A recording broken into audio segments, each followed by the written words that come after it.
Hello everyone, welcome back to my channel friends. आज के video में हम इन्वायरमेंट जो कि आपका बीएड का एक सब्जेक्ट होता है उसके प्रीवियस ईयर क्वेश्चन आंसर को डिस्कस करेंगे। और ये सब्जेक्ट जो होता है हमारा, ये आपका ऑप्शनल होता है। इसके स्थान पे आप कोई और सब्जेक्ट भी चूज़ कर सकते हैं, लेकिन ज़्यादातर बच्चे इन्वायरमेंट को ही प्रेफरेंस देते हैं क्योंकि फिर ये आपके सुपर टेट या फिर आपके जो टेट एग्ज़ाम्स होते हैं उनमें भी हेल्पफुल रहता है। तो चलिए स्टार्ट करते हैं। और ये जो एग्ज़ाम पैटर्न है इस सब्जेक्ट का, ये सीसीएस यूनिवर्सिटी के अकॉर्डिंग है। और ये सारे जो क्वेश्चंस मैंने इसमें इंक्लूड किए हैं वो सब भी जो है सीसीएस यूनिवर्सिटी के प्रीवियस ईयर में पूछे गए क्वेश्चंस हैं, और मैंने इनको ईयरली अलग अलग सेपरेट करके लिखा है। आई होप ये आपके लिए हेल्पफुल रहेंगे। तो चलिए स्टार्ट करते हैं। इसमें फर्स्ट क्वेश्चन है, ओजोन परत के क्षरण के क्या कारण हैं, यानी कि ओजोन डिप्लेशन के क्या रीजंस हैं। तो ओजोन डिप्लेशन के निम्नलिखित कारण हैं कि वायुमंडल में नाइट्रोजन की अधिकता है, जिसके कारण से वो ऑक्सीजन के साथ क्रिया करके या फिर किसी और तत्व के साथ क्रिया करके नाइट्रोजन ऑक्साइड का निर्माण कर लेते हैं। मानव द्वारा CFC क्लोरोफ्लोरोकार्बन या फिर HCFC हाइड्रोक्लोरोफ्लोरोकार्बन का जो उत्सर्जन है और उसका जो उपयोग किया जा रहा है उसके कारण भी ओजोन डिप्लेशन हो रहा है।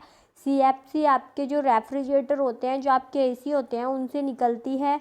इसके अलावा परमाणु विस्फोटों से निकली हुई गैस, ये भी जो है इसके लिए रिस्पॉन्सिबल है। और इसके अलावा जो आपके परमाणु केंद्र हैं वहाँ से निकले जो रेडियोधर्मी विकर्ण हैं वे भी आपके ओजोन डिप्लेशन के लिए जिम्मेदार हैं। नेक्स्ट क्वेश्चन है कि बाढ़ का एक कारण लिखिए। बाढ़ आने का एक प्रमुख कारण जो है ग्लोबल वार्मिंग है, जिसके कारण तापमान बढ़ने से ग्लेशियर पिघल रहे हैं और जिससे नदियों में पानी की मात्रा अधिक हो जाती है और फिर बाढ़ आती है।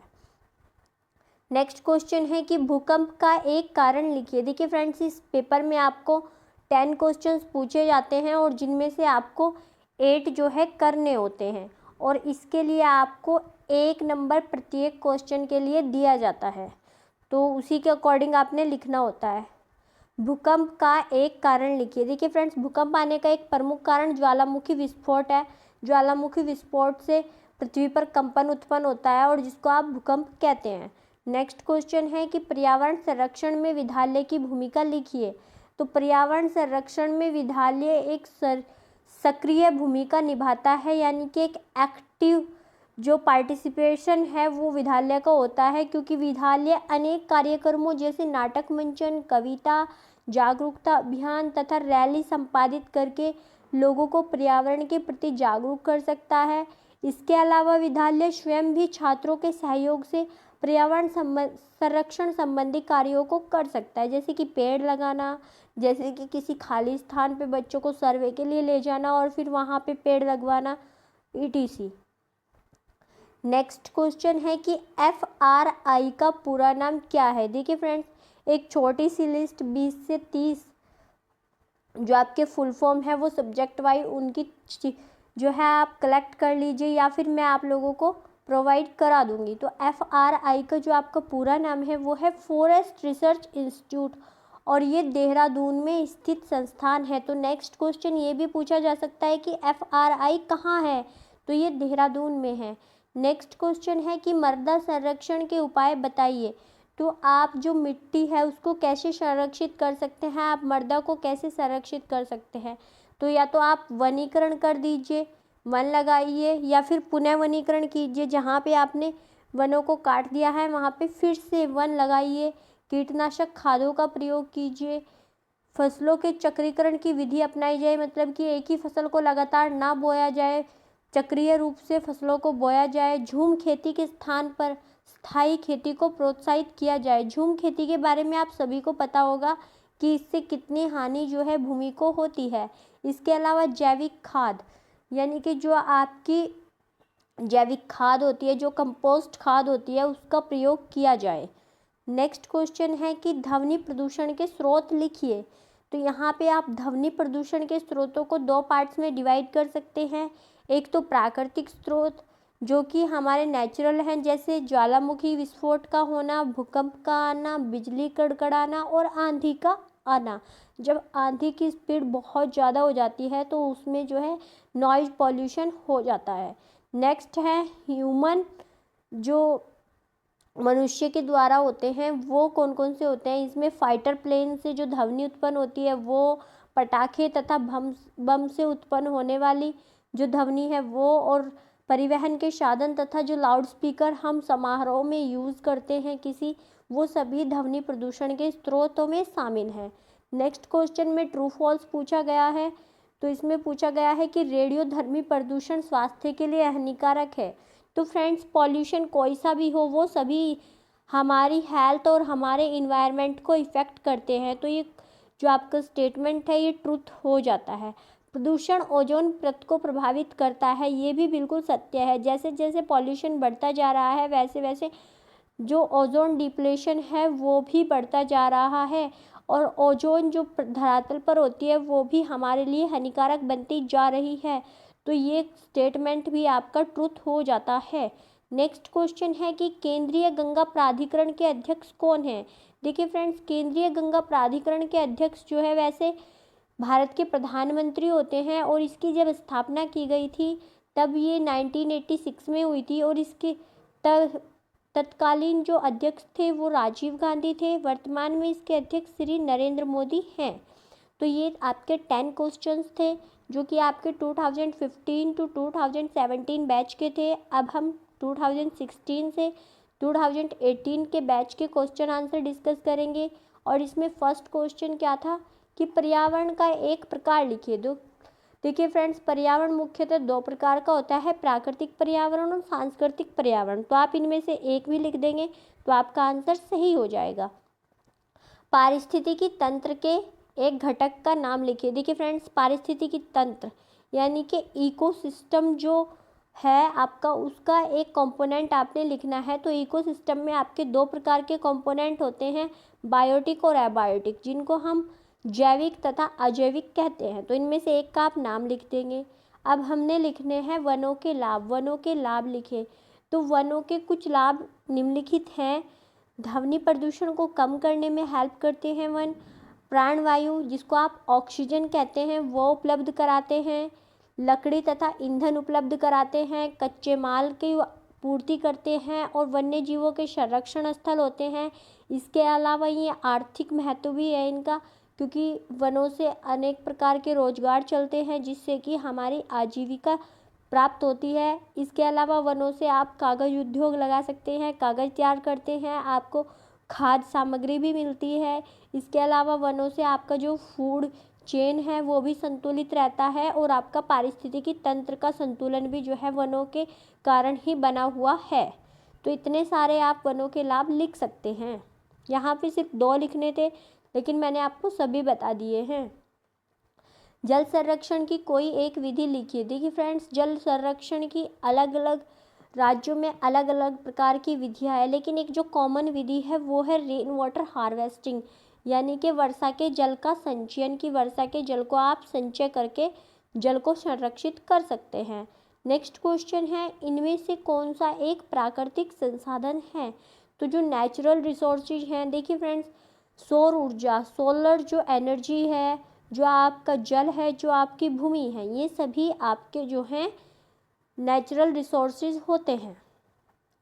नेक्स्ट क्वेश्चन, वन्य जीवों का लाभ लिखे। तो वन्य जीवों का क्या लाभ है। देखिए फ्रेंड्स, जो वन्य जीव होते हैं वो आपके फूड चेन और आपके इकोसिस्टम दोनों को ही बैलेंस रखने का काम करते हैं। नेक्स्ट क्वेश्चन आपका ट्रू फॉल्स में है। देखिए फ्रेंड्स, एक ही पेपर में कितने तरह के क्वेश्चंस जो है पूछे गए हैं। तो CCS यूनिवर्सिटी में शॉर्ट क्वेश्चन का पैटर्न प्रत्येक पेपर में डिफरेंट है। इस चीज़ को आपको ध्यान में रखना है, और इसीलिए आपको डिफरेंट टाइप के क्वेश्चंस को रेडी रखना होगा। तो ये स्टेटमेंट पूछा गया था, IBWL Indian board of wild life की स्थापना 1952 में हुई। तो ये जो है आपका ये ट्रुथ है। ओजोन छिद्र का एक कारण लिखिए। तो ओजोन में छिद्र का प्रमुख कारण UV रेज तथा CFC गैस का उत्सर्जन है, या फिर यहाँ पे आप HCFC भी लिख सकते हैं, हाइड्रोक्लोरोफ्लोरोकार्बन।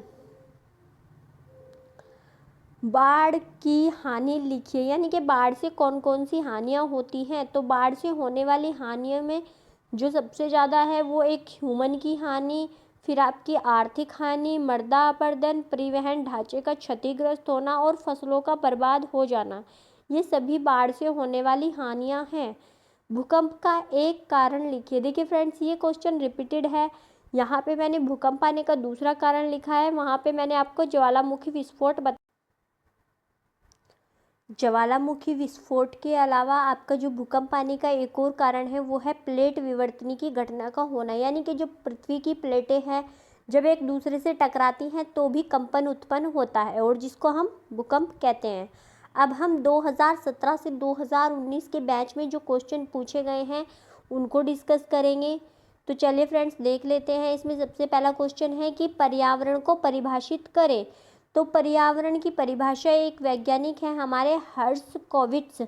इनके अनुसार जो पर्यावरण है वो सभी बाह्य दशाओं और प्रभावों का योग है जो जीवों के कार्य और विकास को प्रभावित करता है। तो क्या कह सकते हैं कि पर्यावरण उन सभी बाह्य दशाओं का योग और उन प्रभावों का सम है जो जीवों के कार्यों और उनके डेवलपमेंट को इफेक्ट करते हैं। इसके अलावा आप इटमोलॉजी भी बता सकते हैं पर्यावरण की, कि इसका जो है दो शब्दों से निर्माण हुआ है, परि प्लस आवरण, और इनके अर्थ कैसे कैसे होते हैं।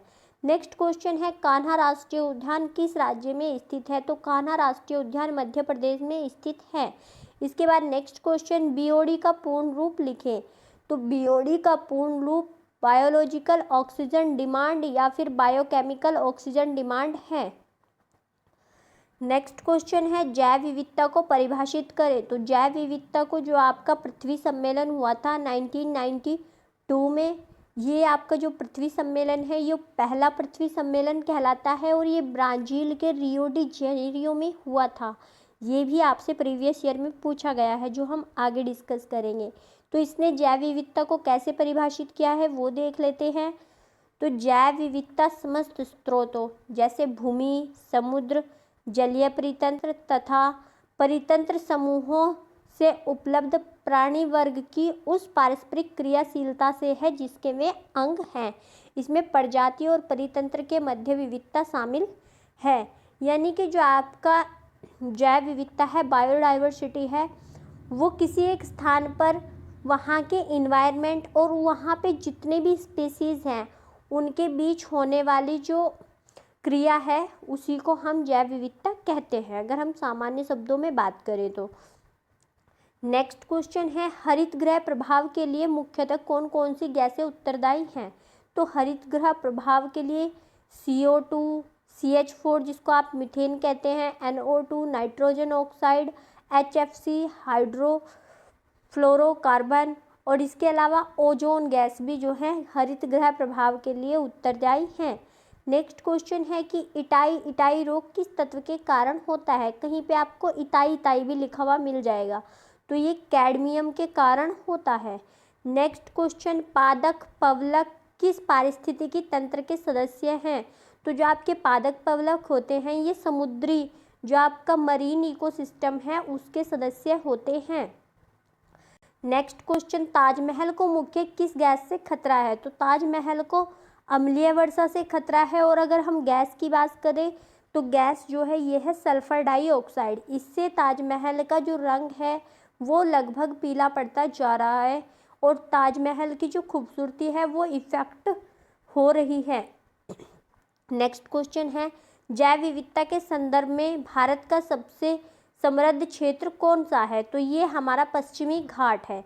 भारत में जो जैव विविधता है, जो बायोडाइवर्सिटी है, उसके 4 हॉट स्पॉट हैं। ये आप सर्च करके कमेंट बॉक्स में मुझे बताएंगे कि वो कौन कौन से हैं। नेक्स्ट क्वेश्चन है कि पृथ्वी दिवस कब मनाया जाता है। तो देखिए फ्रेंड्स, पृथ्वी दिवस जो है वो 22 अप्रैल को मनाया जाता है। जो आपका विश्व पर्यावरण दिवस है वो आपका 5 जून को मनाया जाता है, और जो आर्द्रभूमि दिवस है ये इस बार पूछा जा सकता है, ये 2 फरवरी को मनाया जाता है। नेक्स्ट क्वेश्चन जो हमारे हैं वो हमारे 2018 से 2020 के बैच के हैं। इसमें सबसे पहला क्वेश्चन इकोसिस्टम शब्द का प्रयोग सर्वप्रथम किसने किया। तो ये एजी टांसले ने किया था 1935 में। नेक्स्ट क्वेश्चन है WWF का पूरा नाम लिखिए। तो WWF का पूरा नाम वर्ल्ड वाइल्ड लाइफ फंड है। नेक्स्ट क्वेश्चन, ऊर्जा के नवीकरणीय स्रोत लिखिए, यानी कि रिन्यूएबल, जिनको रिन्यू किया जा सकता है।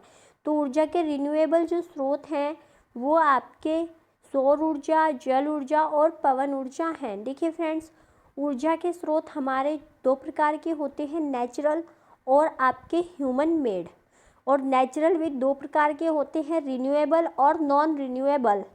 तो आपका जो रिन्यूएबल होता है उनको हम फिर से यूज कर सकते हैं, और नॉन रिन्यूएबल में आपके जो बायो ईंधन आ जाते हैं वो आ जाते हैं, जिनको हम एक बार यूज करने के बाद फिर से यूज नहीं कर सकते। नेक्स्ट क्वेश्चन है, फूलों की घाटी किस राज्य में है। तो फूलों की घाटी उत्तराखंड राज्य के चमोली जिले में है। इसके अलावा अगर आपसे पूछा जाए कि शांत घाटी कहाँ पर है, तो शांत घाटी आपके केरल में है। नेक्स्ट क्वेश्चन मैंने अभी बताया, विश्व पर्यावरण दिवस 5 जून को मनाया जाता है। हरित गृह प्रभाव का मुख्य कारण कौन सी गैस है। तो अभी मैंने आपको कई सारी गैसें बताई थी, उनमें से अगर हम सबसे इम्पोर्टेंट गैस की बात करें तो उसमें है CO2, कार्बन डाइऑक्साइड। कच्छ का रण किस लिए प्रसिद्ध है। देखिए फ्रेंड्स, गुजरात में दो चीज़ें हैं, कच्छ का रण और गिर वन्यजीव अभ्यारण्य। तो आपका गिर वन्यजीव अभ्यारण्य एशियाई शेरों के लिए प्रसिद्ध है, और कच्छ का रण जो है यह आपका जंगली गधों के लिए प्रसिद्ध है। यहाँ पे आपको बिल्कुल भी कंफ्यूज नहीं होना है। नेक्स्ट क्वेश्चन है, ONGC से क्या तात्पर्य है। तो ONGC भारत की एक नवरत्न कंपनी है, जो एक सार्वजनिक क्षेत्र की कंपनी है, और इसका फुल फॉर्म जो है oil and natural gas corporation है। ये हमारा जो गैस है उसको प्योरीफाई, उसको खोजने का, उसको निकालने का काम करती है, और फिर उनको जो आपकी प्योरीफायरीज होती हैं जैसे मथुरा वगैरह में है, जहाँ पे तेल शोधन कार्य होते हैं। नेक्स्ट क्वेश्चन है कि प्रोजेक्ट टाइगर किस वर्ष आरंभ किया गया था। तो फ्रेंड्स, प्रोजेक्ट टाइगर जो है ये वन्य जीव अधिनियम आया था 1972 में, और उसी के बाद बाघों को विलुप्त होने से बचाने के लिए 1973 में इसको शुरू किया गया था। नेक्स्ट क्वेश्चन है कि गैंडों के संरक्षण से संबंधित राष्ट्रीय उद्यान कहाँ है। तो गैंडों के संरक्षण से संबंधित राष्ट्रीय उद्यान जो है वो काजीरंगा राष्ट्रीय उद्यान है, जो कि असम में है।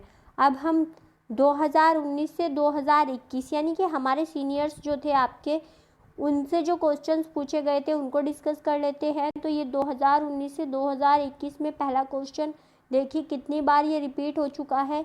ग्रीन हाउस प्रभाव में योगदान करने वाली गैसों के नाम, ये आपको इसी वीडियो में याद हो गया होगा।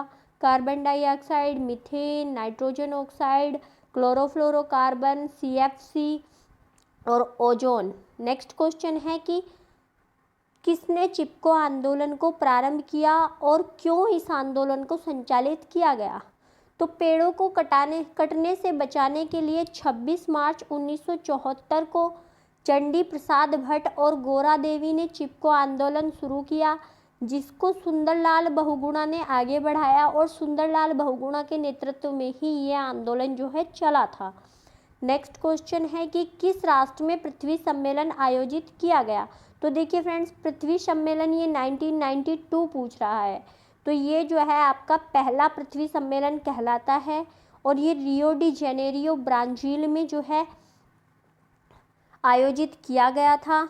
इसके अलावा और भी पृथ्वी सम्मेलन आयोजित किए गए हैं। अभी रिसेंटली 2021 में ही भारत में पृथ्वी सम्मेलन का आयोजन किया गया है।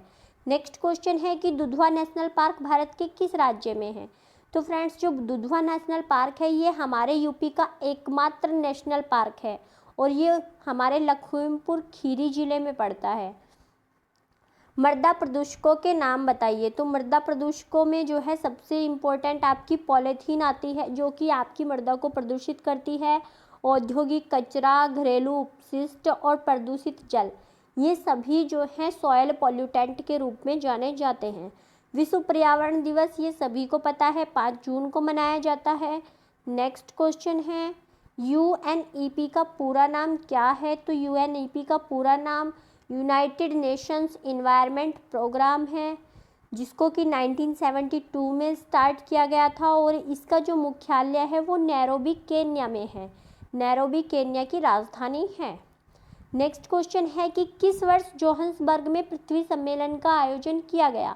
तो जोहान्सबर्ग किसी और चीज़ के लिए भी फेमस है, ये आप सर्च करके बताएंगे कि जोहान्सबर्ग जो है किसके लिए फेमस है। और जोहान्सबर्ग जो है ये दक्षिण अफ्रीका में एक स्थान है जहाँ पे वर्ष 2002 में पृथ्वी सम्मेलन का आयोजन किया गया था। नेक्स्ट क्वेश्चन है कि अर्थस्कैन संस्था का मुख्य उद्देश्य क्या है। तो देखिए फ्रेंड्स, जो अर्थस्कैन संस्था है ये एक पब्लिशर कमेटी है जो कि कुछ पत्र पत्रिकाएं, कुछ रिपोर्ट्स को पब्लिश करती है और ये अंग्रेजी भाषा की एक प्रकाशक संस्था है जिसका उद्देश्य पत्र पत्रिकाओं के माध्यम से समाज को जलवायु परिवर्तन, सतत विकास और पर्यावरण के प्रति जागरूक करना है। नेक्स्ट क्वेश्चन है कि विश्व जल दिवस कब मनाया जाता है। देखिए फ्रेंड्स, विश्व जल दिवस जो है ये 22 मार्च को मनाया जाता है। और अभी मैंने आपको विश्व पृथ्वी दिवस भी बताया था जो कि आपका 22 अप्रैल को मनाया जाता है और एक और दिवस आपका 22 मई को मनाया जाता है जिसको कि आप सर्च करके मुझे बताएंगे। तो इस वीडियो में मैंने आपसे 2 से 3 क्वेश्चन पूछे हैं जिनके आंसर आपको कमेंट बॉक्स में देने हैं। इन चीज़ों को आप सर्च करेंगे खुद से तो ये आपको लंबे समय तक याद रहेंगी। फ्रेंड्स, तो ये हमने आज की वीडियो में 2017 से लेकर 2021 तक 5 सालों के क्वेश्चन प्रीवियस ईयर थे जो उनके आंसर्स को मैंने वेरी शॉर्ट जितने भी थे डिस्कस कर लिए हैं। आई होप ये वीडियो आपको पसंद आया होगा और ये आपके लिए हेल्पफुल रहेगा। Thanks for watching this video. और अगर ये आपको पसंद आती है तो लाइक, शेयर और सब्सक्राइब जरूर करें। Thanks for watching this video.